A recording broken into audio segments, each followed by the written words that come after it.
Webinar Perinity.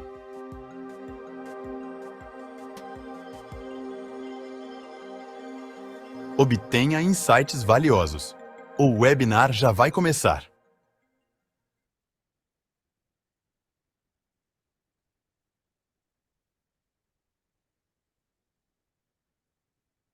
Olá, pessoal.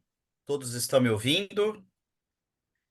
Já estamos começando, então, o nosso webinar de gestão de crises. Muito boa tarde a todos. Boa tarde para quem está nos assistindo agora online, né? Para quem efetuou a sua inscrição e está acompanhando aqui.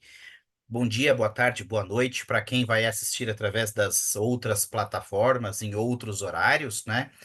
Lembrando que este webinar vai ficar disponível também no portal da Perinity, no nosso canal do YouTube. Também ficará disponível no canal da Inetum, tá? Agora não sei ainda se é no canal do YouTube, no portal da Inetum, mas, enfim, aqui vocês vão ver que várias vezes eu vou chamar de forma diferente, né?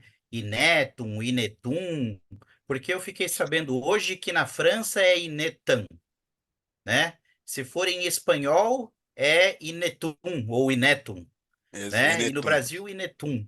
Exatamente. Então, de várias formas, está valendo, E né? tá tudo certo. É, de todas as maneiras, está certinho, né, pessoal? Bom, eu vou fazer aqui a leitura de algumas informações de referência para este nosso webinar de gestão de crises e eu já vou apresentar na sequência os nossos convidados que estão aqui, né? Bom, alguns dados preliminares sobre a gestão de crise, tá, pessoal? Durante a pandemia de Covid de 2019, foi feita uma pesquisa global pela PwC sobre crises envolvendo mais de 2.800 líderes de empresas de todo o mundo. Então, aqui vou passar alguns dados percentuais para que vocês tenham um pouco da percepção de como é o tema de gestão de crise no mercado em geral. No total, 62% dos entrevistados no Brasil e 73% dos entrevistados no mundo disseram que seus negócios foram afetados negativamente e que, por conta disso, tiveram que usar um plano de crise, né? Outros 33% no Brasil e outros 20% na totalização mundo afirmaram que a crise na pandemia teve um impacto positivo, pois trouxe inovações, enquanto 84% do público total disseram que passaram a descobrir o valor da resiliência organizacional. E é inegável isso, são informações que a gestão de crise sempre nos traz. Infelizmente, depois de situações muitas vezes ruins, bastante ruins, seja por eventos climáticos, como no caso das enchentes no Rio Grande do Sul, seja por rompimento de barragens, sejam por eventos de guerra, enfim, não é? Então, olha só. O trabalho de gestão de crise é atuar para evitar a materialização de um evento de crise. Possuir um plano de crise elaborado de forma estratégica pode significar a minimização ou minimizar os impactos causados pela crise, né? E esse é todo o objetivo da nossa conversa aqui hoje. Eventos em mineradoras, conflitos políticos, guerras e eventos climáticos também fazem parte do contexto de gerenciamento das crises, que afetam as empresas e a vida das pessoas. Para conversar sobre este tema, trouxemos nossos convidados, os quais eu vou apresentá-los agora, né?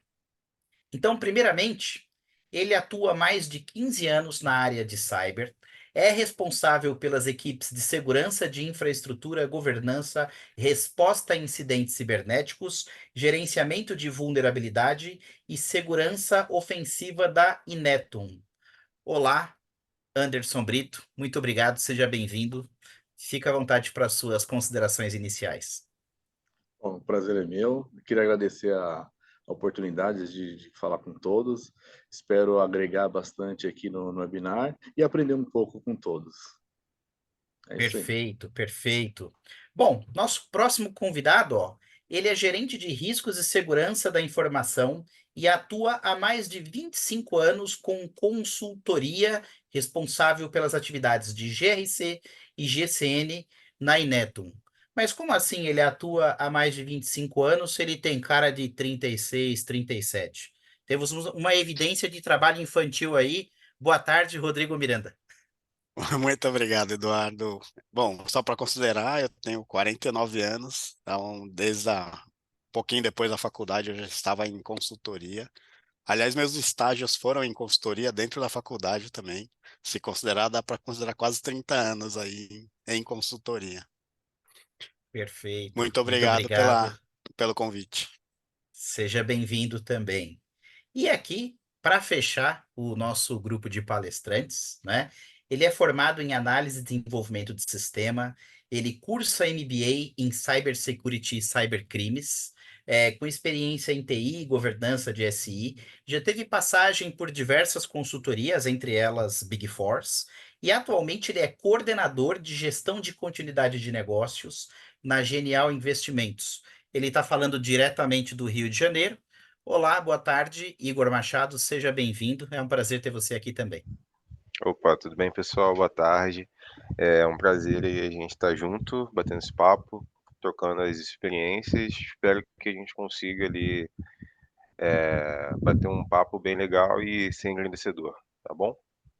Perfeito, ótimo.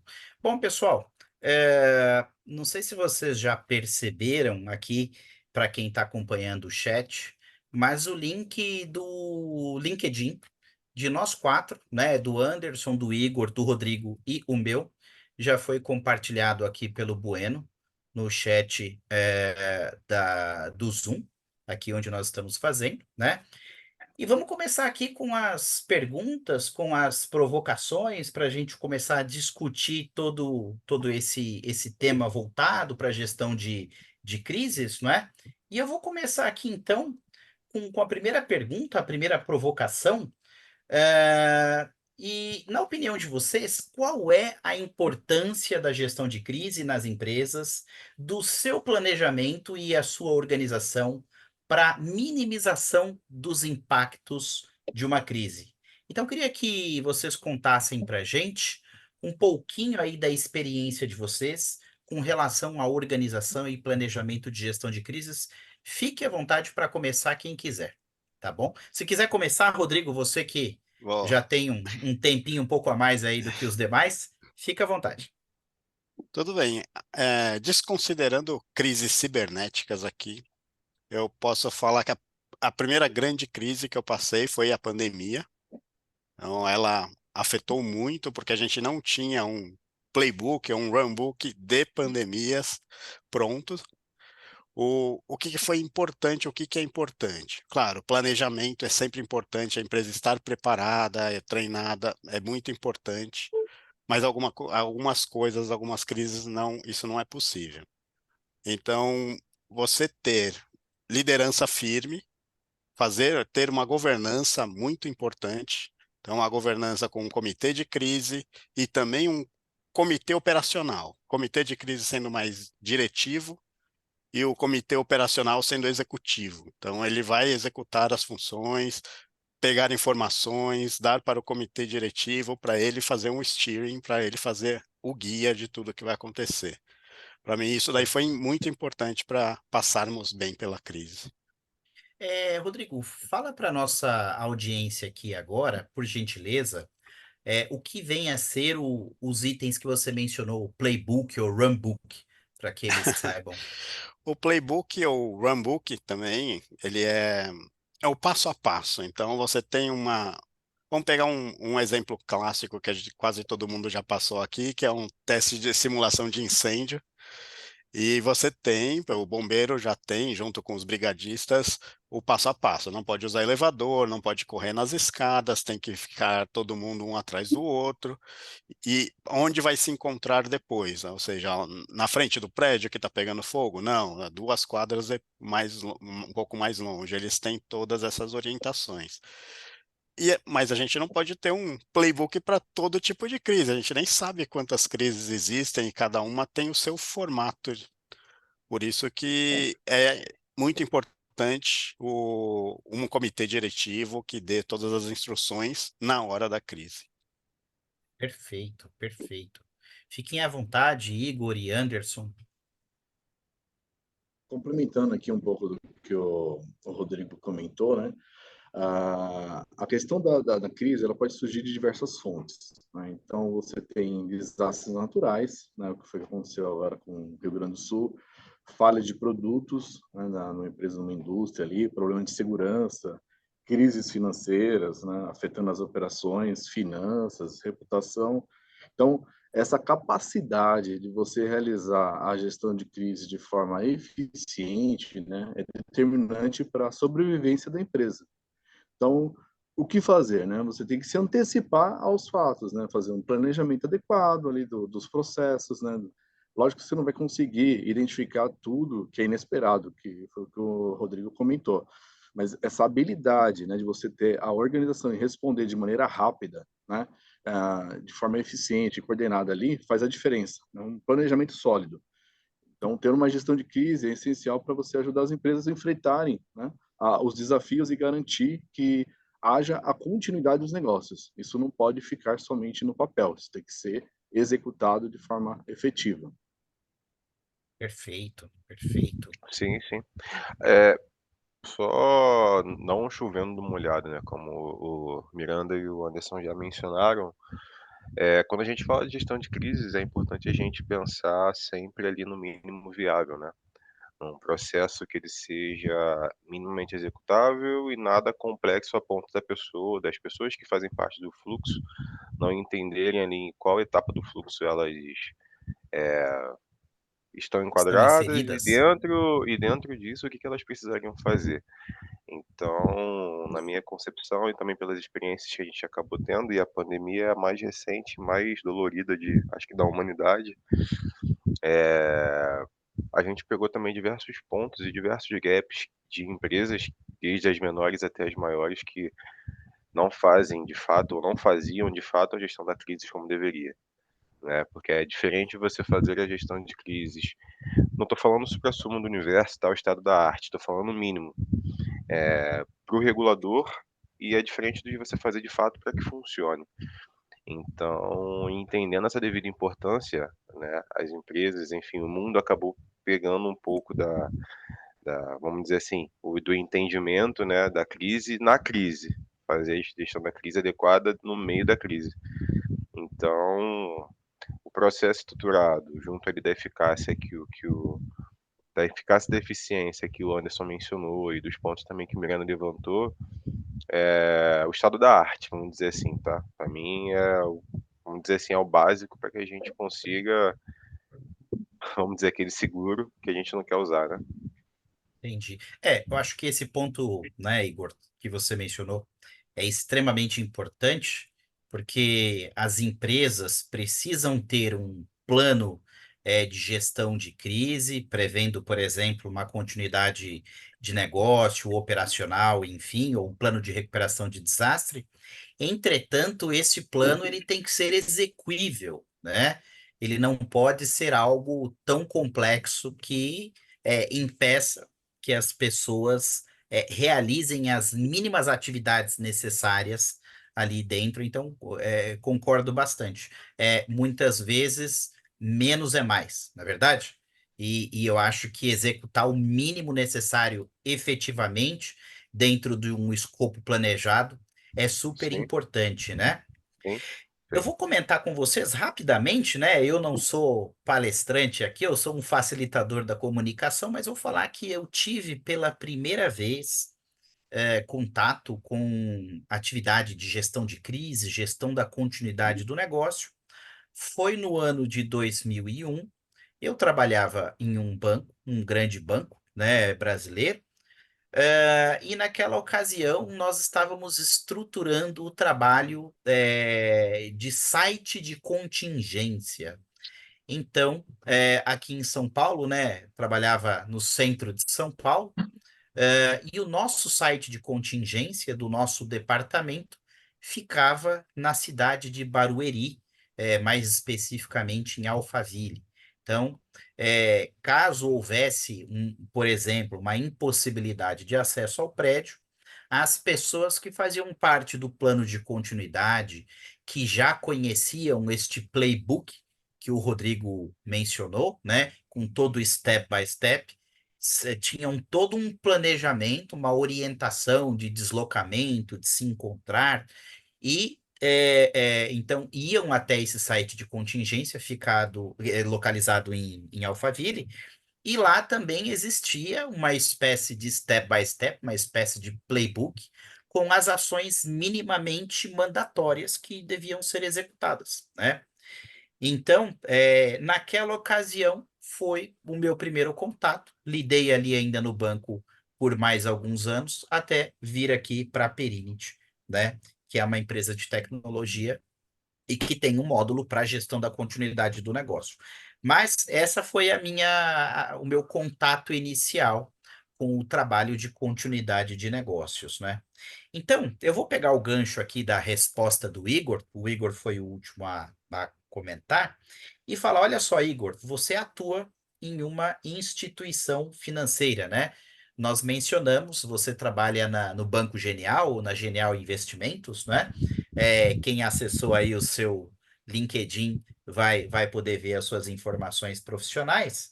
E assim, uma característica muito forte é que os bancos, né, as instituições financeiras, normalmente todos esses conceitos, toda a disseminação da atividade de continuidade de negócio, de gestão de crise, ela é um tema muito mais difundido, né? Os bancos estão um pouco à frente, as instituições financeiras sempre estiveram, eles foram aí precursores, iniciaram essa atividade muito em função de regulamento do Bacen, da própria Basileia, não é? Então, na sua opinião, Igor, qual é a importância da identificação do cenário de risco que a empresa está exposta? Aí é claro, né? Evidentemente, eu acho que a sua opinião vai estar mais voltada para o mercado que você trabalha financeiro, mas serve para qualquer Uhum. segmento, né? E qual a probabilidade de se efetivarem esses riscos e quais os impactos que eles podem causar numa situação de crise, né? Então, Tá, pode começar falando a a primeira pergunta importância. que a importância da identificação dos riscos, né? Isso, exatamente. Pensando, como você mencionou, pensando dentro de continuidade de negócios no mercado financeiro, já é as regulamentações elas já existem há bastante tempo e acaba que a gente precisa sempre estar enquadrado, né? Não necessariamente a pandemia deixou claro isso, que até 2019 muitas instituições financeiras faziam para o regulador, né? De fato não faziam como deveriam, propriamente dito. Com isso, os impactos que aconteceram foram bem grandes e serviram para a gente entender que a continuidade dos negócios, a segurança das operações e tudo mais, a segurança da informação com a continuidade de negócios é importante para a companhia. Então, a partir disso, esse assunto ficou muito latente. Então, consequentemente, ali houve, creio que não só aqui dentro da Genial enquanto companhia e tudo mais, mas em diversas outras empresas que eu acabei já passando por outras instituições financeiras, enquanto eu estava ali no âmbito de consultorias e tive essa visibilidade de outros grandes players de mercado financeiramente, então o investimento começou a ser maior, né? Para que eu enxergo que esse investimento começou a ser maior? Por conta da mitigação desses riscos de continuidade. Então, essa identificação de risco proativa, né, agora vai ser proativa, né, ela é de suma importância para que os impactos, caso eles se materializem, caso um risco se materialize, de fato não consiga ser mitigado proativamente, ele aconteça no nosso ambiente. A gente tem ali de fato, ó, aconteceu nesse ambiente, nesse sistema, nesse processo com essa pessoa, a gente entende os impactos e direciona muito, consegue minimamente ali direcionar, como mencionei anteriormente, não com o suprassumo do universo, mas conseguindo responder, comunicando da forma adequada, direcionando internamente das formas adequadas. Um exemplo, tá? Falando de você citou site de contingência. hoje tem algumas regulamentações, se não me falha a memória, até eu posso estar errado, mas eu acho que é isso mesmo, da Anbima, que até cita, né, as questões relacionadas ao home office, né. Se a gente pensasse em 2018 até 2019 o home office era utopia, né, gente. Ninguém fazia home office, ou então as pessoas que faziam estavam ali muito ali acima da humanidade, vamos dizer assim. E hoje é algo natural que, inclusive, a grande maioria das empresas já entendem como o seu método de contingência efetiva. E os reguladores entendem isso como uma contingência. Então, o que era necessidade em 2019 para trás, que era um site de contingência, o que mitigava o risco de você, sei lá, ter o seu ambiente produtivo, no caso, o seu escritório, indisponível. Hoje você não tem um site de contingência, você pode ter ele, a gente pode entender como um método de home office. Então, são diversos escritórios ao longo do Brasil, do mundo, mitigando esse risco, né, de termos a indisponibilidade dos nossos escritórios principais. Consequentemente, a gente consegue abrir ali e ramificar bastante como a gente consegue responder a esse tipo de risco. Então, respondendo o que você falou, a importância é assim, ela é enorme, tá? E vendo aqui para nossa realidade, vendo na realidade de onde eu acabei passando, a pandemia ela só deu um empurrão do que de fato a gente já necessitava, tá? Perfeito, perfeito, excelente. O Rodrigo, Eduardo, só Anderson, para fiquem à só para vontade. complementar aqui o Igor, então, essa avaliação de riscos é realmente uma base, tanto da continuidade de negócios quanto da gestão de crises, principalmente porque ela consegue alocar melhor os recursos. Você consegue rever quais são os seus recursos, quantos são. Vamos falar de recursos tecnológicos, mas também recursos de pessoas, recursos financeiros, até de locais de trabalho também. Mas todos esses arquivos ou todos esses recursos precisam, precisam ser catalogados, inventariados, para depois serem priorizados. Como o Igor já falou na outra resposta lá, fazer um MVP, um mínimo viável, ou seja, não é o mínimo viável, mas o priorizar o que é mais crítico de operação para você continuar e alocar os seus recursos direcionados aí para ficar mais eficiente, mais eficaz também a gestão da crise. Assim, eu entendo que a preocupação com o processo de contingenciamento das atividades, sobretudo das atividades operacionais, para as instituições financeiras, sempre foi um item, um elemento que esteve à frente muito antes de outros segmentos. Então, né, olha, o segmento de logística, segmento médico hospitalar, o segmento varejista, né? E aí eu não estou falando de importância, porque todos os segmentos têm a sua importância na cadeia, né, de negócio, de serviços, enfim. Mas as instituições financeiras, e falando principalmente dos bancos, estes sim, sempre estiveram um passo à frente, né? Então, eu penso que na pandemia, é, claro, o que teve que se vencer foi a barreira mesmo de concordar, de entender que era necessário que o seu recurso estivesse trabalhando de casa, né? Eu acho que não só aqui no Brasil, mas em muitos lugares É a cultura, né? é a cultura, né? A Existe um cultura ditado que até fala hoje assim. existe. É o olho do dono que engorda o gado, né? Nem o pasto, né? Quer dizer, a gente tem que estar Uhum. na empresa trabalhando com os nossos gestores, nos acompanhando, enfim.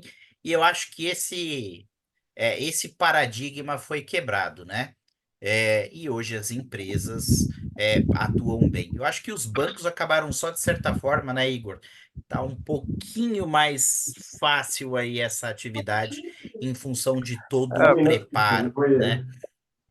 sim, sim. Na realidade, o ponto aqui é o seguinte, enquanto instituição financeira, existia essa necessidade de nós termos ali alguma coisa relacionada à continuidade, né? Não é uma boa prática só, é uma necessidade. Então, caso você não Exato. tenha, você não está atendendo, e se não está atendendo, os problemas que você pode ter são maiores, né? Então, Isso já aconteceu, já acontecia. Consequentemente, dando exemplo da pandemia, eu ainda trabalhava na operação e tudo mais, a gente passou por um ponto bem crítico, tá? Porque de uma hora para outra a gente passou a ter a necessidade e a realidade do home office. Então, tecnologicamente falando, o home office exigia diversas ações, desde as mais simples até a pessoa ter um notebook, que a grande maioria das pessoas antes da pandemia utilizavam desktops, né? Para tudo físico, tudo ali físico no escritório, até uma questão relacionada a links de comunicação. Porque a grande maioria das empresas e a grande maioria dos links não aguentaram a quantidade de tráfego. Então, houve uma necessidade absurda e rápida de, ó, precisamos fazer isso, aumentar os links, contratar ou comprar, sei lá, 1000 notebooks de uma hora para outra. Mas a gente aqui tem um caso das mesas de operação e tudo mais. O pessoal da mesa, como é que vai operar? E já era uma outra necessidade. Então eram realidades que até aquele momento ali, o que era pedido ali antes da pandemia, antes de 2019, que nós que a gente fizesse os testes de contingência locais.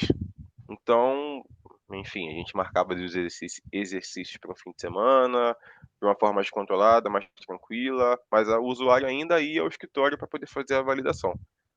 Foi um cenário Ainda assim totalmente era atípico. considerando a infraestrutura Exatamente, de tecnologia do banco, exatamente, né? exatamente. Então, sim, quando aconteceu, tínhamos alguma coisa, sim, mas longe ainda do adequado. Eu entendo que não era uma realidade só da Genial, tá? Mas diversos players, Sim, diversos bancos, corretoras, enfim, passaram por esse momento no passado e hoje também já estão muito mais estruturadas ali para poder lidar com esse tipo de realidade. perfeito, né? Bom, estamos em 2024, já passou 4 anos do início da pandemia, né? A gente se vê numa realidade bem diferente. De certa forma, é meio estranho dizer se passou rápido ou se demorou. Parece que a gente ficou meio perdido no tempo com esse negócio, né, pessoal? Mas olha só, vou prosseguir aqui com as demais provocações, e aqui tenho a seguinte situação. Vamos lá. Existem situações que obrigam o acionamento do plano de gestão de crises antes mesmo do início do evento, para uma atuação preventiva, de problemas maiores, né? Como o Igor comentou. Nestes casos, os agentes envolvidos com a atividade de crise e contingência já podem começar a atuar em várias frentes necessárias o quanto antes. Assim sendo, qual a importância da realização de testes e simulações para uma tomada de decisão mais ágil e assertiva? Vamos lá, fiquem à vontade. Quem quiser começar, pode falar. Bom, vamos começar. Aí já fica de padrão assim, eu vou começando então. Vamos lá, pode Mas ser. Hum, testes e exercícios são, bom, fundamentais para quase tudo, né? Para o nosso corpo, para a nossa mente, mas para manter procedimentos, todos ficarem sabendo o que fazer, especialmente na hora da crise. Se a gente treina um cachorro, por exemplo, ele fica sabendo assim, você assobia, aponta para o lado, fala sit, senta, ele senta, porque ele foi treinado para isso. Ele não precisa pensar. E as pessoas, na hora de uma crise, se pensarem, elas entram em pânico. A maioria, tá? Nem todas, mas a maioria entraria em pânico. Crise não é só de vida, tá? Não é uma emergência com fogo e tudo mais, ou como no Rio Grande do Sul. Mas crise de imagem também, porque você era o responsável por comunicação e você vai entrar em crise porque a culpa foi sua ou da sua equipe. E você, se pensar muito, você entra em pânico. Ou seja, se você tiver um procedimento treinado, simulado, você não vai precisar pensar e vai agir de acordo com o plano. Por isso que o passo a passo, o runbook e o playbook, como a gente já falou, é muito importante. Ele pode não servir para 100% das situações, mas de forma macro, você sabe para que lado seguir. Perfeito, perfeito. É o mínimo, é o início, né? É o. Como o Miranda falou, tem algumas coisas que a gente acaba fazendo de tanto a gente fazer, já vai na memória, né, o padrão. Qual é o primeiro ponto? Tô com um problema. Qual é o primeiro ponto e qual a primeira ação que eu devo fazer?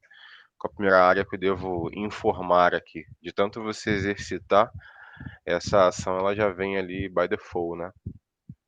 E complementando o Igor aqui também, se você tem um plano de continuidade de negócios, normalmente é uma coisa grande assim para se ler, alguns chegam a 100 páginas, outros a 20, mas você vai procurar, numa crise, você vai procurar o que fazer no plano de continuidade, ou num plano de gestão de crise cibernética, qualquer um desses, você vai perder um tempão procurando, a crise é capaz de já ter tomado conta de tudo. É até bom ter a mão ali, né? Por exemplo, para poder ler, para ter acesso às informações. Mas fazer a leitura nesse momento não ajuda Não, muito mais, né? Você tem que estar efetivamente preparado para as ações que precisam ser feitas, não é? E o exatamente. ideal, né, você ter um simulado ali, pelo menos a cada 6 meses, né, para evitar até que o responsável, né, não tenha saído da empresa, ou esteja viajando, ou por simplesmente a pessoa pegou um voo de 10 horas, ela não pode ali responder. Então, você tem que ter, né, fazer essa simulação e ter os responsáveis por cada frente, né? Quando a gente fala os responsáveis, não só a parte de crises, né? Então, pegando a parte de crise cibernética, por exemplo, você não tem, não é somente o TI e segurança que tem que estar envolvido dentro da crise. Todos os departamentos têm que está envolvido, né? Não, até o board fazer o treinamento de simulação, o RH, o jurídico, todas as áreas. Tem que estar todo mundo treinado para quando acontecer ser algo meio que automático, né? Ah, tem que fazer isso step by step, fazer cada um fazer as atividades de acordo com o que precisa. Então, os atores não são somente, né, dos departamentos que estão envolvidos naquela crise, todos têm que estar juntos formando um único time. Perfeito, perfeito. Bom, antes de seguir aqui adiante, eu queria pedir para o Bueno soltar a nossa pesquisa. Por gentileza, Bueno, pode colocar na tela para toda a nossa audiência poder ver. Olha só, você tem interesse em participar de uma reunião para ver uma demonstração da plataforma e entenderem os valores de investimento? É uma pergunta com resposta única, sim ou não, mas eu quero dizer que essa pergunta ela também serve para quem quiser ter um contato com a Inetum, tá? Como fornecedora de serviço, de continuidade de serviço, detentores desse know-how. Então, as respostas dessa pergunta contemplam tanto para tecnologia, para Períneo, como também contemplam o serviço consultivo da Inetum. Tá ok, pessoal? Seguindo com as nossas perguntas aqui, e ainda nessa esteira de treinamentos, de exercícios, olha só. Segundo Ricardo Giovenardi, né? Ricardo Giovenardi é um autor de livros, ele é autor da série de livros Gerenciamento de Crises Corporativas, não é? As avaliações dos testes e simulações não devem se restringir apenas aos aspectos técnicos do plano de gestão. Aqui eu acho que ele está se referindo mais ou menos ao playbook, ao runbook, onde você tem ali o passo a passo, step by step, do que você deve fazer no plano de continuidade que você está inserido. Ali, basicamente, está descrita a atividade que você deve exercer assim que houver o acionamento, né, da crise. Então, olha só, as avaliações dos testes e simulações não devem se restringir apenas aos aspectos técnicos do plano de gestão, mas também deve observar a questão psicológica dos indivíduos, observando como as pessoas envolvidas na gestão de crise respondem às atividades, como elas se mostrarão aptas e hábeis em atuar nessa atmosfera de crise, né? a gente fala aptas e hábeis, ou pode ser que você conclua que ela esteja inapta, que ela não reúna ali, pelo menos naquele momento, as habilidades necessárias para participar de um processo de contingência, né? Então, o Ricardo Giovenardi tem esse foco no aspecto, a observação na pessoa, no indivíduo, né? A pessoa até participou do exercício, mas ele considerou que talvez seja melhor que ela não participe dentro de um período curto, se houver aí uma situação de crise. Baseado nisso, a minha provocação, Anderson, Rodrigo e Igor, é o que vocês podem nos dizer sobre os critérios de avaliação das pessoas durante os testes e simulados e como observam o desempenho individual e da equipe como um todo, né? Então, vocês estão habituados com os testes, com os exercícios de continuidade aí. Como é que vocês avaliam individualmente e coletivamente? Fiquem à vontade. Primeiramente, né, eu acho necessário fazer uma leitura da criticidade do incidente, né? Então, a comunicação é importante, ou seja, você tem que avisar, né, quem tem que saber como mandar mensagem, se é preciso ter o controle emocional da situação, né? É importante também avaliar quanto o colaborador já ficou naquele incidente, né? Como que ele está o emocional daquela pessoa, né?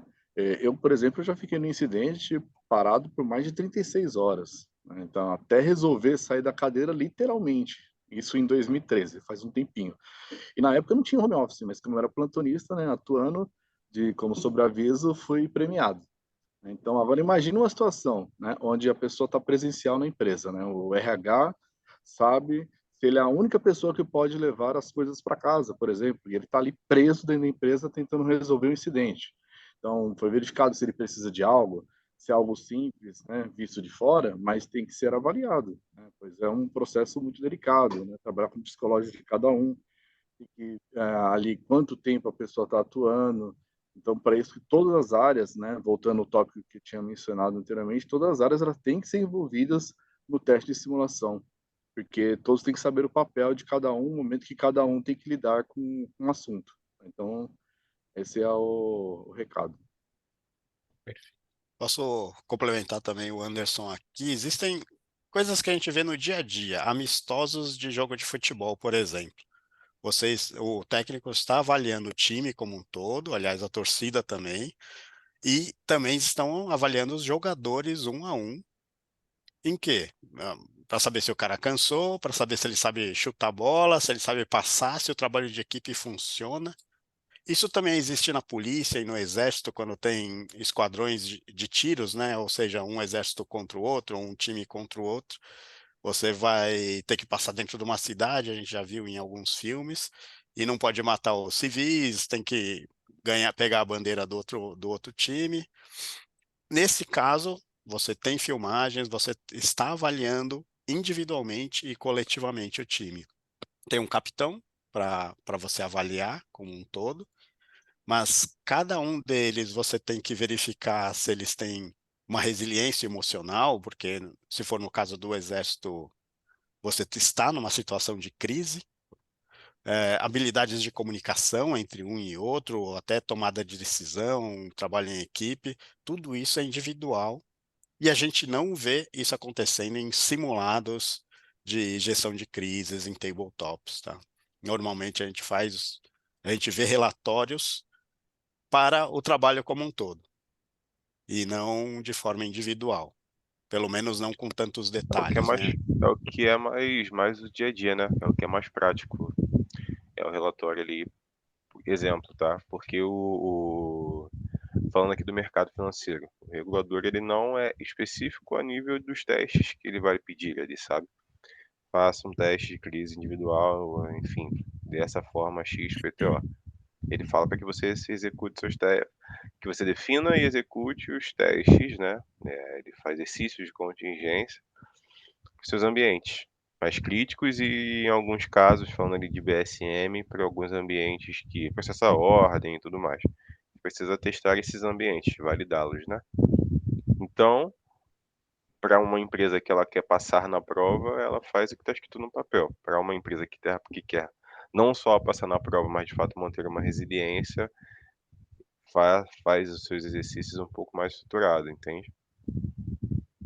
Claro. E aí, Perfeito. complementando o Igor aqui, você tem a liderança, nesse caso do time, não do individual. Ela é muito avaliada, é a liderança que vai comandar o time como um todo, tomar decisões, mas também nesse relatório final, vamos dizer, do simulado, você tem que ter um trabalho de melhoria contínua. Não é só o relatório para a gestão de crise, para a continuidade de negócios. Cada líder ou cada participante desse simulado tem que receber uma parte do relatório vendo onde ele errou, onde ele precisa melhorar, para que na próxima vez isso não aconteça mais. É muito comum nós ouvirmos que após os eventos de crise e os acionamentos dos planos de continuidade, dos planos de gestão de crises, um dos relatórios, né, Rodrigo, que você mencionou aí que são gerados, é um relatório de lições aprendidas, né? Perfeito. E a partir dele você vai ter, então, depois uma série de ações de melhoria que serão aplicadas ao plano, com base na observação dessas lições aprendidas, né, ali num momento real, né? Olha, essa provocação que foi feita aqui e baseada nos artigos e nos livros, né, ou em um dos livros do Ricardo Giovenardi, Gerenciamento de Crises Corporativas, eu acho que ela tem um aspecto muito relacionado também ao que o Anderson começou falando. Depende da criticidade do cenário, né, de crise. Isso porque, se nós formos pensar, por exemplo, um cenário de gestão de crise que o Igor está habituado no dia a dia, as indisponibilidades, as eventuais, né? Indisponibilidades operacionais, uma parada de negócio, e é tudo aquilo que o sistema financeiro, de toda forma, tenta impedir, tenta remediar, tenta ter ali um procedimento que substitua minimamente as ações que precisam ser continuadas. Entretanto, quando você fala aqui de aspecto psicológico dos indivíduos, eu vejo isso muito forte em eventos, por exemplo, de salvamento. Se nós pensarmos, nas ações, por exemplo, do Corpo de Bombeiros, seja, por exemplo, quando rompe uma barragem, seja numa situação de catástrofe climática, com o enchente que teve, né, no Rio Grande do Sul recentemente, seja num cenário de terremoto, né? Aqui o Brasil não é um país propício a terremotos, as regiões da América Central, da Ásia, região do Japão, acontece isso com muito mais frequência. E imaginem as pessoas que têm ali um tempo pequeno, um tempo limitado para fazer salvamento, ao mesmo tempo toda essa preocupação. Então, eu acho que é o aspecto psicológico das pessoas que estão ali no fronte de crise, na atuação dessas pessoas nestes cenários, e é por isso que eu falei que a importância ali, né, do que o Anderson comentou, né, depende muito da criticidade do cenário. Então, essas pessoas têm que ter um nível de resiliência psicológica muito bom, né, para garantir que ela vai dar sequência ali no que ela tem que fazer, sem espanar. Se eu vou para falar o português, assim como nós costumamos dizer, né? Ela tem que conseguir tocar essas atividades sem espanar, né? Verdade. Pessoal, Eduardo, mais só um. Pois não, complementando fique à aqui o vontade. que você estava falando, que a gente tem o plano de continuidade de negócios, para que o nosso negócio não pare, a gente continue trabalhando. Plano de Uhum. crises, quando o plano de continuidade não consegue abarcar todos os aspectos. Mas o mais importante, como você estava falando aqui, é o plano de emergência, ou seja, ele envolve vidas. Nesse caso, sim, todo mundo tem que estar muito bem preparado e um dos que a gente menos ouve falar em simulados. Claro, tem o simulado do bombeiro, mas qual outro, né? A gente não viu muita coisa a respeito. Exato, exato. Ah, pessoal, só nós pensarmos em situações que são muito atípicas, por exemplo. Um cenário que nós vimos há alguns anos atrás, quando teve tsunami na Ásia também, em algumas ilhas. Então, quer dizer, é um tipo de evento. Agora a gente sabe, né, que existem mecanismos que percebem um tremor no fundo do mar, a não sei quantos quilômetros. Normalmente, as ondas gigantes, né, os chamados tsunamis, são gerados a partir desses abalos sísmicos no fundo do mar, que, e aí vai atingir ali alguma região costeira, né? Nós tivemos isso também, se eu não me engano, no ano de 2010 ou 2011, por um abalo sísmico no mar da cidade de Fukushima, no Japão, que tem ali uma usina nuclear muito Uhum. grande. E como é que você age numa situação dessa, não é? Como é que você se prepara? Tem preparo, tem plano de gestão de crise para esse tipo de situação, né? E aí todo o risco de contaminação, não de contaminação enfim, não sei se é correto falar no caso é, é, de, de, é, Vazamento. de vazamento, né, de material nuclear, enfim, e você tem que, de repente, meio que imediatamente evacuar cidades, né, ou toda uma região costeira, né? Então, imagina o nível de resiliência psicológica que você tem que ter de indivíduos que trabalham nesse tipo de situação, e imagina também o quão é importante a informação prévia, com antecedência, do abalo sísmico detectado no fundo do oceano, para que haja tempo hábil de você tomar, por exemplo, essas medidas de evacuação de toda a parte costeira, não é? Então, é Uhum. isso, né? Isso é um exemplo muito clássico, né? O Mas aí, olha Eduardo, só. Oi, pois não, pois não. não, tem um outro exemplo, a gente faz aqui no Brasil, ou fazia antes da Covid, uma simulação antifogo, para a gente fugir do fogo aqui em todos os prédios, pelo menos. Mas no México, por exemplo, você tem 3 simulações ao ano. Uma antifogo, você tem uma antiterremoto diferente também, Porque e lá é você tem muito uma, comum, né? é comum, Infelizmente. infelizmente, mas não tão fortes, né? Mas você tem que estar preparado para um forte que aconteça. Sim, E o sim. último é antiterrorismo. Eles também têm um antiterrorismo para saber como agir, muito diferentemente do fogo e do terremoto. Você tem que saber como agir no caso de terrorismo também. Sim, sim.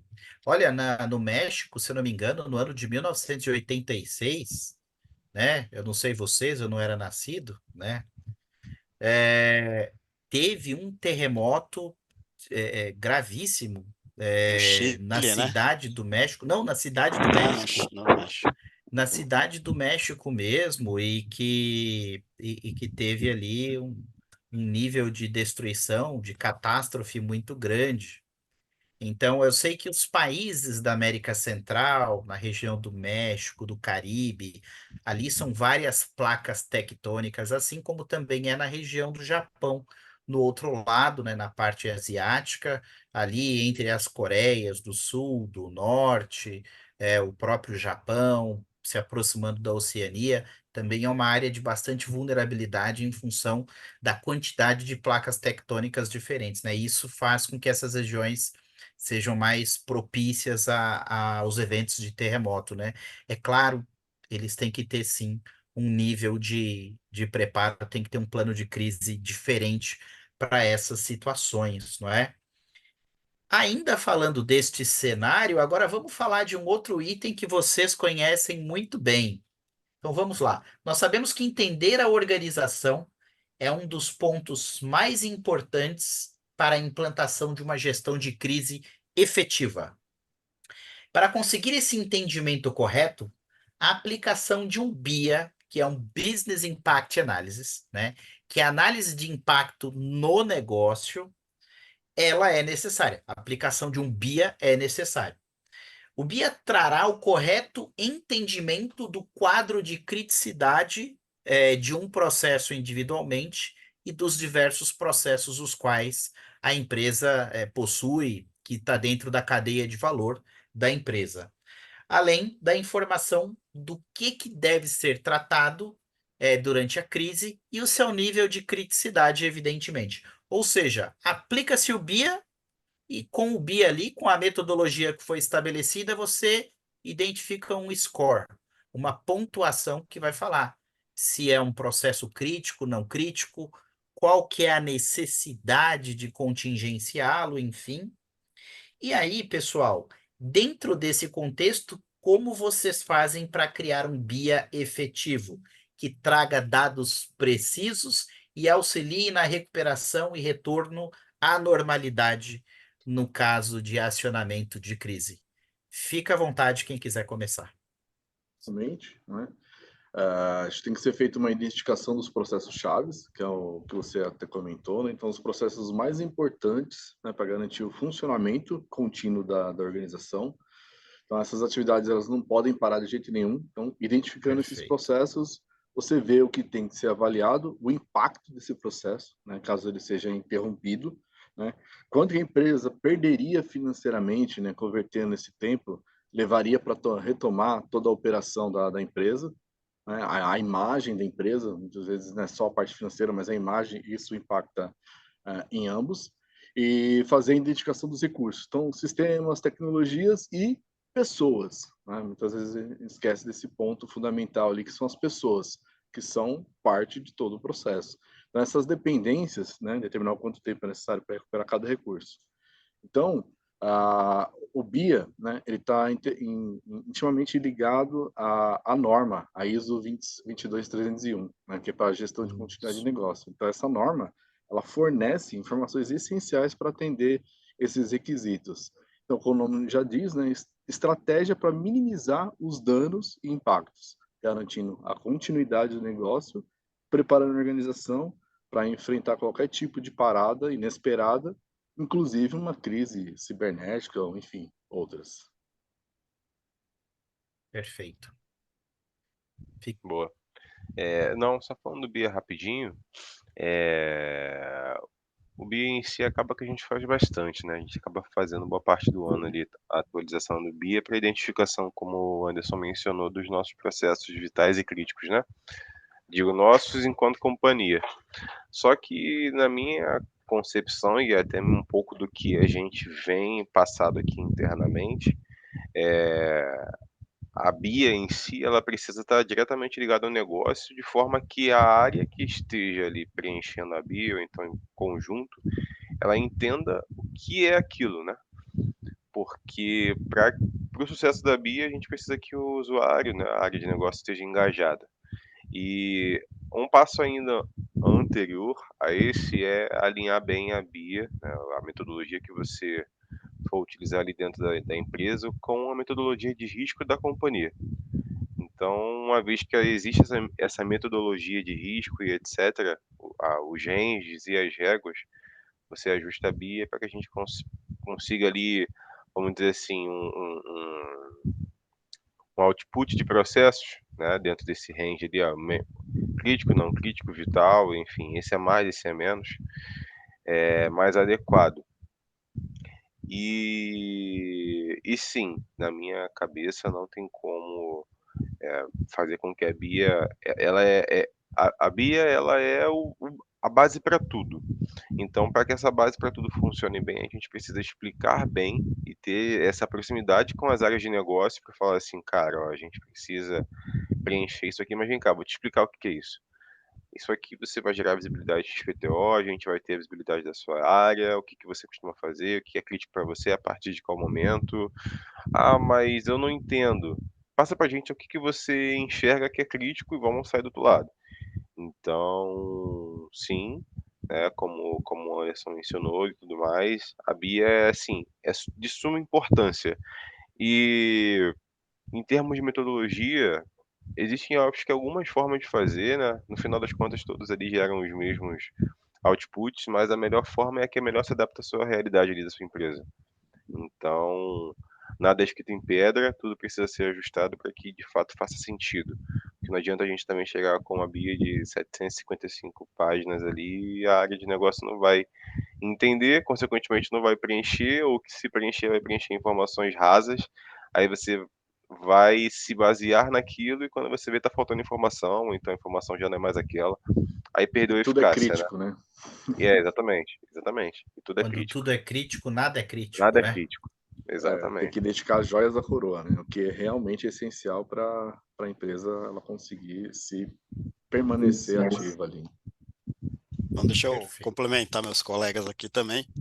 Como o Anderson e o Igor falaram, a BIA é essencial para a gente conhecer o que é crítico na empresa ou até vital. Sem aquele processo, a empresa para, vamos pegar um exemplo do Igor aí, um risco de liquidez. Se a tesouraria lá não tiver negativo a liquidez dela lá, o Banco Central simplesmente para o trabalho deles e eles não podem mais atuar.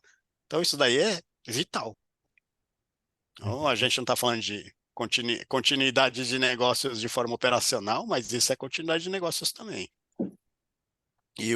Perfeito. E por que que eu Sim, sim, usaria sim. também a BIA, né? Ela pode servir, você tem toda a gestão de incidentes no, vamos dizer, grau 1, grau 2, grau 3 e grau 4.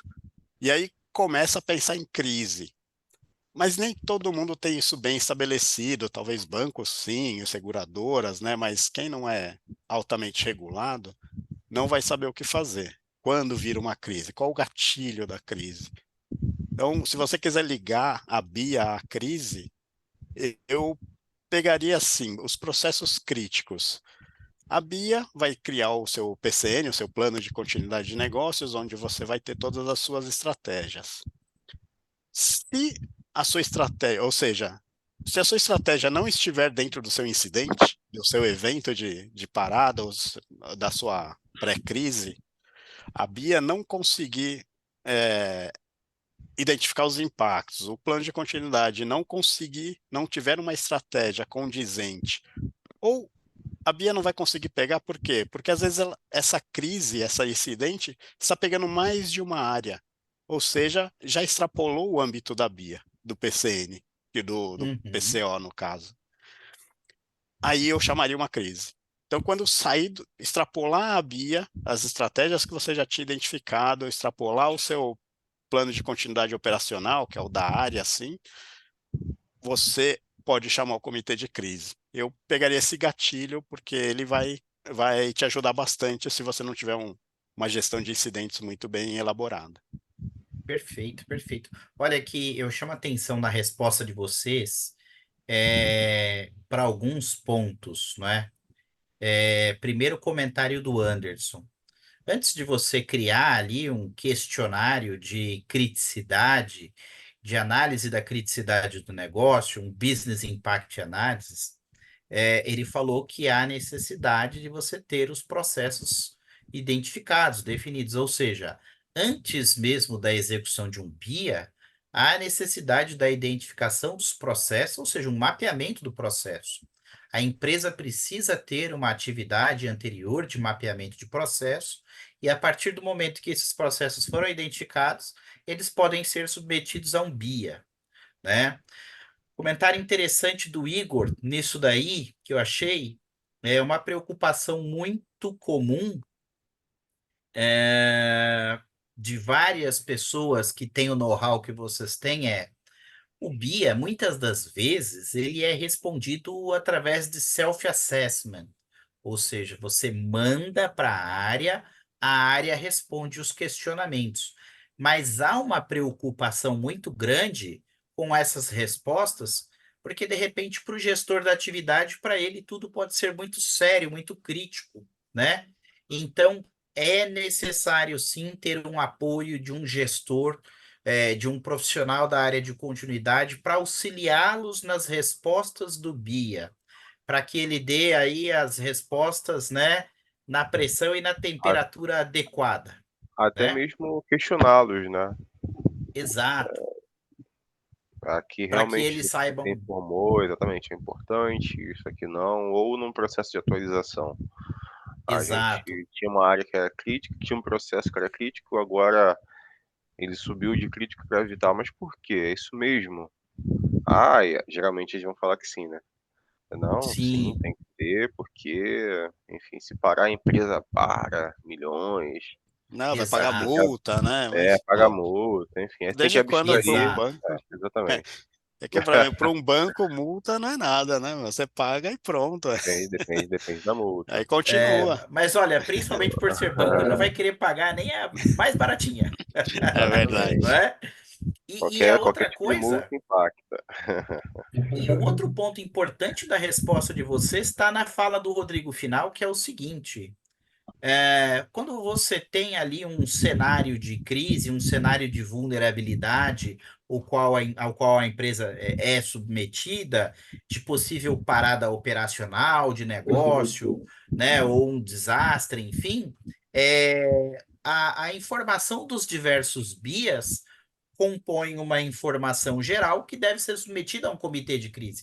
Ou seja, os processos devem ser olhados na sua individualidade, mas devem ser olhados de forma coletiva, pensando no negócio da empresa, pensando também, né, nos danos de imagem, reputação da empresa, nos aspectos financeiros, nos aspectos legais. Então, é importante você ter a junção de todas as informações. O BIA é a porta de entrada para a criação de todos os tipos de PCNs, PCOs, PRDs, enfim, e com base nele você prepara o seu plano de comunicação, e isso é muito importante nós dizermos. Pessoal, nós estamos caminhando para o fim do nosso webinar e eu vou passar aqui para duas perguntas finais com um pouquinho mais de celeridade para a gente manter o nosso compromisso de horário com todos. Mas olha só, em suas experiências, suas digo, dos nossos palestrantes aqui, vocês já vivenciaram diferentes contextos de crises. Considerando isso, digam qual a importância do apoio tecnológico que vocês contam, considerando softwares e processos dentro da tecnologia, seja para avaliar riscos, formalizar e acionar os planos de crise. Ah, deixa eu só, antes de vocês responderem, fazer mais um comentário a respeito da resposta do Igor falando do BIA. O Igor falou que o BIA tem que estar alinhado com as diretrizes da gestão de risco da companhia, né? Importantíssimo isso também, porque o BIA ele vai trazer um score, uma pontuação, e ela vai encaixar dentro de uma faixa de criticidade, né? Essa faixa de criticidade normalmente ela é avaliada levando em consideração critérios de probabilidade, de impacto, níveis de criticidade, pode ser alto, médio, baixo, pode ser muito baixo, baixo, médio, alto, extremo, catastrófico. Então, tão importante quanto a aplicação do BIA é ter certeza que ele foi enquadrado no seu nível de criticidade correto, adequado. E nesse ponto também está muito certo, né, Igor? Tem que estar alinhado com a política de gestão de risco da empresa, né? E aqui nessa pergunta 6 que me fez lembrar isso, eu acho que ela traz isso, né? Então, vocês já vivenciaram diferentes contextos de crise. Considerando isso, digam qual é a importância do apoio tecnológico que vocês contam, considerando softwares, processos dentro de tecnologia, seja para avaliar o risco, formalizar ou acionar os planos de crise. Fiquem à vontade, pessoal. Acredito que a tecnologia ela permite uma resposta mais rápida, né, para uma crise.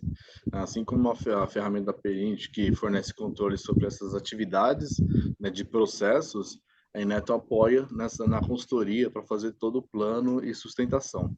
Então, essas informações centralizadas, né, fáceis de consultar, as equipes eles podem responder de forma mais rápida aos eventos inesperados, né, minimizando todo o dano que possa ocorrer, né, protegendo todo o interesse da organização.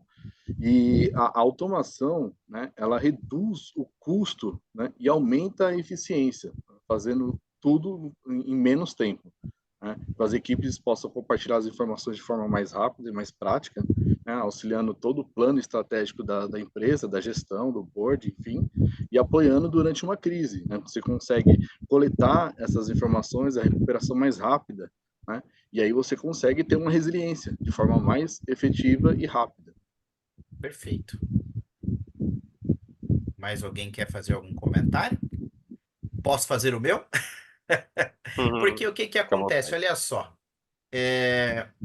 Concordo totalmente com o Anderson no seguinte sentido: agilidade no processo, as tecnologias, aí não só a da Perint, as tecnologias disponíveis no mercado, elas trazem agilidade no processo de tomada de decisão. Surgiu determinada situação, o acionamento normalmente já comunica todos os stakeholders, todos os agentes importantes do processo de continuidade. Isso é de suma importância. Outra coisa também, pessoal, é a execução das atividades serem todas registradas, guardadas, você ter um tracking das informações, você tem uma apuração dos tempos de RTO, RPO, enfim, todos os tempos de tolerância, o que era previsto, o que aconteceu efetivamente, para a gente poder gerar posteriormente aquele relatório de lições aprendidas, para fazer os ajustes que podem ser feitos desde lá do nosso BIA e depois no próprio plano em si. A questão da economia, né? O que o Anderson falou a respeito de economia é real, acontece porque você tem uma sinergia muito maior, muito melhor. As tecnologias também possibilitam a execução dos testes dos exercícios, né? E eu diria, a tecnologia já começa a ajudar desde o momento da aplicação do BIA, porque você faz isso tudo eletronicamente. Você pode ter as respostas sendo feitas através de self-assessment, através de autoavaliação, mas você também pode estar presente para orientar a pessoa no preenchimento com diretrizes importantes, como o Igor Machado falou que adota também, não é? Então, eu vejo o cenário de uso de tecnologias como algo fundamental para o processo de gestão de crise, tá? E concordo com as ponderações do Anderson Brito também. Pessoal, Ô, como. Eduardo, Desculpa, só para complementar, né, também a claro, gente tem coisas mais básicas, né, não só a gestão da BIA, ou gestão da crise como um todo, mas para você fazer essa gestão, você vai precisar de um Teams, de um Zoom aqui, todo mundo numa. Por exemplo, hoje em dia a gente está trabalhando de casa, os diretores estão em casa, então o comitê de crise todo está em casa, e aí como é que a gente vai fazer eles conversarem durante uma crise? A exato, tecnologia já está ajudando, ou como o comitê operacional, como eu falei, o mais executivo da crise, vai agir em conjunto, talvez com um Gira, por exemplo, alguma gestão de projetos. Toda essa tecnologia vai ajudar muito, não perfeito. para o melhor da crise, né? Para minimizar a E tem crise. um ponto também, Rodrigo, que você comentou que me vem agora à cabeça para poder comentar. É tão importante como ter uma ferramenta de execução de BIA, de acionamento, e para depois gerar todas as estatísticas, é conseguir acompanhar o andamento do processo de crise ao longo, né, durante o seu percurso. Perfeito. Quais ações já foram feitas, quais ações foram executadas, quais atividades nós estamos livres e quais atividades, né, de crise nós ainda temos que executar. Então, Uhum. as tecnologias, por atualizarem essas informações online, real time, ajudam a fazer com que isso caminhe muito melhor, né? No aspecto de formalização, de documentação, de inserção de evidências, tudo isso é muito importante. E é importante também fazer isso alinhado à ISO 22301, como o Anderson comentou, que é a ISO de gestão da continuidade do negócio, né? Último item aqui, pessoal. Como vocês veem o mercado de gerenciamento de crises daqui a 10 anos? E quais avanços vocês acham que esse modelo de gestão trará para os negócios das empresas em quaisquer segmentos, né? Então, vocês hoje trabalham aí Posso, nesse mercado. Como é que vocês veem daqui a algum tempo? posso começar com a gestão de risco. Então, com a tecnologia, hoje a gente já tem também a inteligência artificial ou avaliação de ameaças vindo quase que sozinha, montando um relatório para você. Você vendo gestão de vulnerabilidades também, sendo quase que automatizada. Toda essa parte aqui, com a inteligência artificial, vai se tornar ainda muito mais rápida, muito mais automatizada, com pouca gestão humana. Por isso que daqui 10 anos eu acho que a governança vai ser muito mais importante. Como o Anderson já falou, né, a tecnologia ajuda a fazer mais rápido, mas se você não estiver fazendo o processo corretamente, você vai fazer besteira mais rápido. Exato. Então, a governança, para Importante mim, isso. é muito importante daqui 10 anos, 5 anos até. Deixa eu ver se eu entendi um ponto, Rodrigo. Você está querendo dizer que daqui a algum tempo, então, a ação de continuidade de negócio vai ser menos operacional e mais de gerenciamento, de gestão mesmo da atividade? Esse é o aspecto de governança que você quer estar se referindo? Exato, você saber monitorar, claro, você vai ter numa governança, você tem processos bem definidos, você tem limites bem definidos de controles e tem todo esse monitoramento a ser feito, para que Perfeito. seja feito automaticamente. Se você viu que saiu do seu nível de controle, do seu desvio padrão, vamos dizer assim, aí você começa a atuar como um humano mesmo. Fique à vontade. Complementando, né, Eduardo, essa parte da inteligência artificial, ela é muito importante porque ela vai ajudar a desempenhar um papel crucial, que é a identificação antecipada dos riscos e ameaças. Então, fazendo essa análise de grandes volumes de dados em tempo real, né, apoiando nos alertas de possíveis crises antes que elas se tornem catastróficas, né, com a capacidade de prever cenários, né, tomar decisões com base em dados será fundamental então, para a eficácia, né, do gerenciamento de crises. E outro ponto, né, não só a inteligência artificial, mas como já foi comentado, a parte de comunicação instantânea. Então, isso vai continuar, né, os canais, né, a apoiar nessa gestão de crise. Então, empresas precisam responder mais rapidamente aos eventos, né, para manter os stakeholders informados, né? E a transparência nessa comunicação, né, admitindo erros, compartilhando informações relevantes, né, voltando ao tópico de treinamentos, acredito que o investimento será mais consistente, né, para essa parte de simulações mais realistas de crises, preparar as equipes como exercícios virtuais, cenários de realidade aumentada, simulações interativas. Isso vai ajudar as equipes a reagirem de forma mais eficaz, né, se uma crise real acontecer, nunca deixando de fazer o básico bem feito. Então, você tem que ter o CMDB, né, atualizado na sua empresa, o antivírus, anti-spam, enfim, as ferramentas, padrões, para que todo o resto funcione de forma mais automatizada e aí você ter uma eficiência muito melhor. Perfeito. Igor, fica à vontade. Bom, sendo bem simplista aqui, eu vejo que, falando de mercado daqui a 10 anos, eu vejo que é um mercado que vai estar bem maior, tá? Porque é a tendência, tá? Assim como começou a estar mais em evidência depois de 2019, a tendência é que a gente ali, falando enquanto mercado e profissionais, esteja cada vez mais em evidência por conta dessa necessidade, e parece que depois que teve a primeira crise, toda hora tem uma, né? A gente pode citar até o exemplo do Sul, infelizmente, também aconteceu. É um mercado que tende a crescer, e falando internamente em oportunidades, tecnologias, etc.,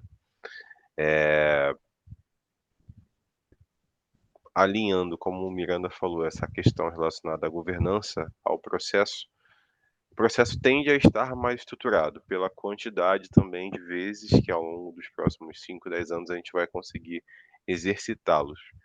Então a tendência é que a gente consiga evoluir a ponto de chegar numa maturidade aceitável, tá?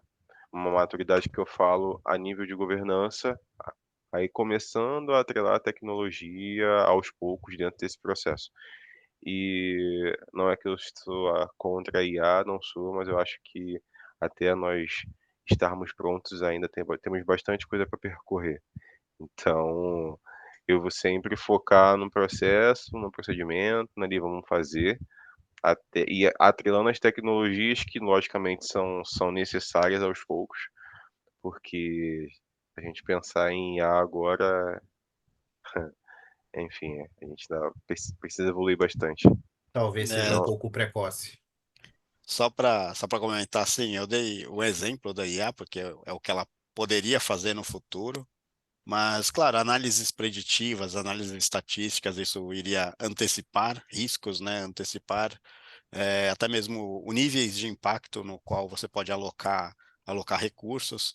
Então, você teria um PCN, planos de continuidade mais robustos, tudo isso pode ser usado também com a tecnologia e com análises mais bem fundamentadas. Sim, a IA não era, Perfeito. já tem a IA desde, né, já faz um bom tempo, e não se falava muito até 2 anos atrás. Então, algo que foi Sim. difundido e já cresceu É a idade do chat GPT, exponencialmente. né? 2 anos é a Exatamente, idade do faz chat 2 GPT. anos. Exatamente. Então, nesses 2 anos, já tivemos muitas evoluções.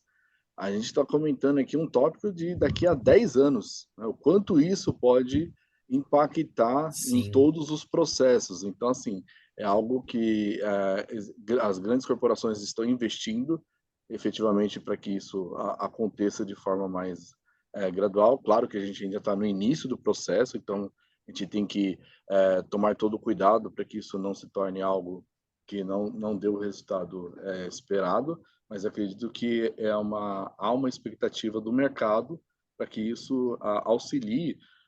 Até saiu uma mensagem, né, de uma emissora de TV que estão fazendo as dublagens de todo um filme via IA, sendo que é, pessoas que poderiam estar fazendo todo esse processo de dublagem da narração, né, dos filmes, já consegue fazer isso de um filme inteiro. Então, assim, é algo que em 2 anos já cresceu exponencialmente, e em 10 perfeito. anos acho que vai ter algo, né, vai ficar bem mais Você grandioso. sabe, Anderson, fugindo do nosso assunto aqui, né, de gestão de crise, exatamente isso que você falou, eu assisti o documentário no Globoplay que fala do Léo Batista.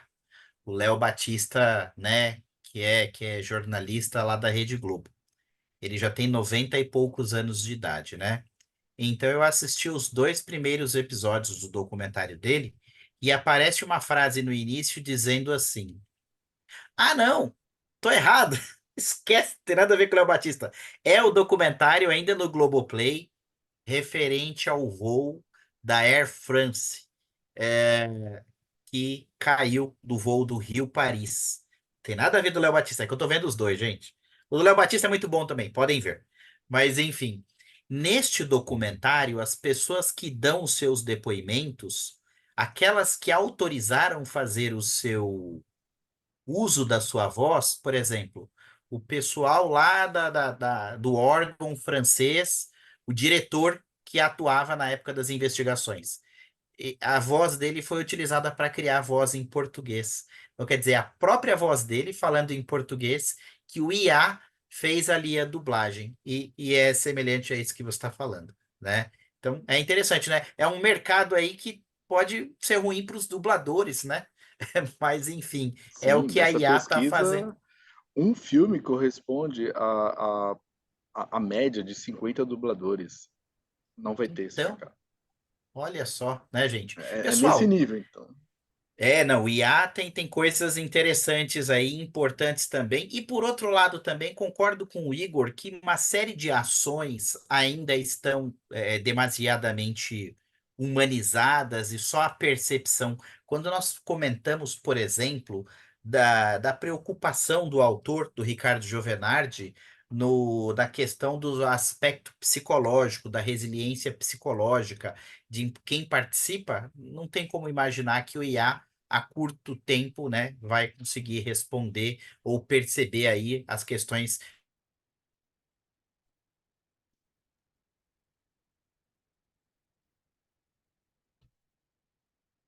Acho que o Eduardo caiu. O Eduardo caiu.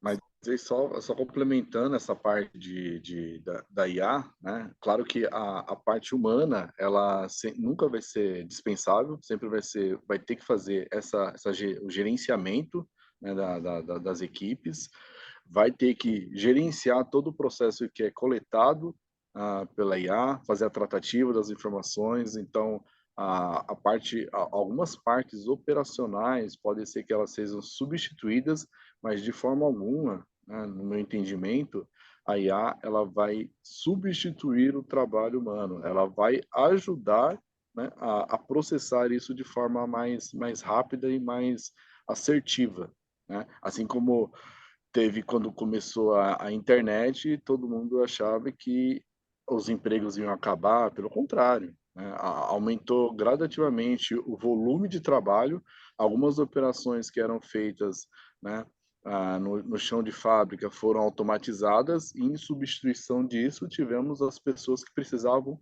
controlar e monitorar e atuar na operação dos dados que estão sendo processados. Então, assim, de qualquer forma, assim, é uma evolução, né? Não tem como parar essa evolução, e a gente tem a dependência disso para que ocorra, né, de forma mais eficiente, controlada, né, por meio das atividades que cada um exerce, para que isso apoie, né, a gente no futuro, né, o que já está acontecendo. Perfeito. Pessoal, falando em gestão de crise, caiu a minha energia aqui. E eu fui para o meu link reserva aqui, que é o meu bom e velho roteador de celular. É assim que eu estou fazendo agora aqui com vocês, tá? Pessoal, quero agradecer a presença de vocês. Tem uma pergunta aqui que eu acho que seria de interesse até da Inetum falar, não é? Eu vou ler rapidamente, se vocês quiserem responder, Rodrigo e Anderson, em 30 segundinhos, ó. A recuperação de desastre é uma parte essencial no processo de gestão de crise. Porém, algumas empresas têm boa parte de sua operação de forma terceirizada. Como vocês entendem que deve ser feita a gestão de crise nesses casos? Como é que vocês veem a terceirização dos recursos das pessoas, das equipes, num caso de disaster recovery? Vamos começar assim. Muita gente tem uma nuvem, a AWS ou Google, qualquer uma delas. Se cai a Amazon, se cai a AWS, você vai ficar na mão de quem? De ninguém. Então, uma gestão de crise, um nível de risco, um cenário de risco é a falta do seu fornecedor essencial. Então, se ele é essencial para o seu negócio, você tem que ter estratégias de contingência para ele, tá? Então, se fosse você ter duas nuvens, uma Google e uma Amazon, ou pelo menos em locais diferentes, vamos dizer assim, eu faria tudo isso também em contrato com SLAs bem definidos Se e resguardando direitinho? testados, você tem que fazer uma gestão de riscos de fornecedores, isso daí é muito importante. Claro, o banco aqui, o Igor faz bastante, mas quase ninguém mais faz, tá? Direito, pelo menos. Perfeito. Então, se Então, olha. Para quem perguntou, ele não colocou o nome, tá como anônimo aqui. Mas eu acho que na resposta do Rodrigo tá bem claro, né? É melhor ter terceiro do que não ter nenhum, né? Importante é ter, não é verdade? Tem que ter Isso os que é o parceiros, né? importante. Os Como é que parceiros é, para Anderson? apoiar. Tem que haver os parceiros para poder apoiar na sua crise. Às vezes as equipes elas estão muito otimizadas, né? Então você tem que ter os parceiros para apoiar, para você conseguir ter um norte, às vezes uma metodologia que você não tem dentro de casa. Então você tem que Perfeito, efetivamente fazer algo, ter os parceiros em conjunto para te apoiar numa crise para você se recuperar mais rapidamente, porque se você não tem o parceiro, você pode ter uma perda financeira muito maior do que se você não tiver. Então, eu acho que é bem importante e a gente já trabalha com isso, a gente apoia os clientes, né, nessa parte, e acredito que é muito importante ter esse cenário já pensado e planejado. perfeito, perfeito. Bom, eu quero agradecer a presença aqui de todo mundo que está aqui nos assistindo ainda, de quem começou a assistir e nos deixou. Eu quero começar aqui então com o Igor. Eu sei que ele tinha um compromisso, ele tinha uma reunião logo após esse nosso bate-papo aqui. Fica à vontade para suas considerações finais, Igor, por favor. Pessoal, primeiro agradecer, tá? É sempre bom trocar experiências, trocar figurinhas aí com o pessoal que já está na área. Então, no final das contas, as dores são sempre muito parecidas, né? Não vou falar iguais para não ser repetitivo, mas são bem parecidas. Mas você está certo, são parecidas sim. Mas o objetivo também que a gente está aqui, enfim, que vocês criaram esse webinar e chamou a gente aqui para a gente conversar, é justo. Então, muito obrigado por essa oportunidade, foi bem engrandecedora e enriquecedora para mim, né?